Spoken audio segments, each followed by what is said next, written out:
কাছে একবার আসি, আমি একবার বিকেলে আসি, একবার সকালে আসি, মানে তুই টাকা ঢুকে দিয়েছিস, তোর কারণটা কি হয় দেখি?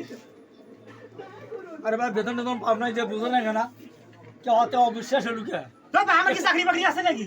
আমার তো চাকরি আছে, চাকরির বেতনটা না দিলে কেমনে তো টাকাটা দাম বা তুই অত অবিশ্বাস করিস কে বা মেজাজটা কার খারাপ নাকি গজেন্দ্র? ঈদের খরচ করা নাকি, শ্যামাই চিনি মুখ নেওয়া নাকি, আরে খাইলাম শুরু করেছেন তোরা মানে?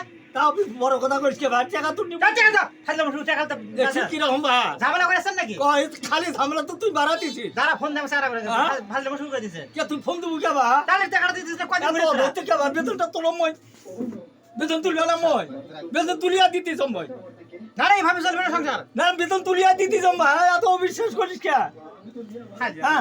ফোন দেবে এই তা ভাই আমার কথা কইস তুই হ্যালো, এটা আপনি আমি ফোন ঝামেলা দিতেছিস। হয়েছে, তাড়াতাড়ি চলে আসো, দেখো। না রে ফোন দেখ কে তুই বা খাইলাম করে জায়গা বানা কে তোর বাড়ি করে মোর বাড়ি করে বা ভাই, ভাই। আর বা খাও। হ্যাঁ? তোমার টাকার লোক এই যে তা ফাজিল কর কি করবে তোমার? একটা মলবি এই কি মলবি করবে সকাল থেকে? পাঞ্জাবি খাও এই দিয়া কি তো করবে তুই তোমার? বুঝি আর কি জানে না কি কবি মানে আমি তো তোমার টাকা দিবা না দিবা চাই কখন তুমি টাকা বল দিব টাকা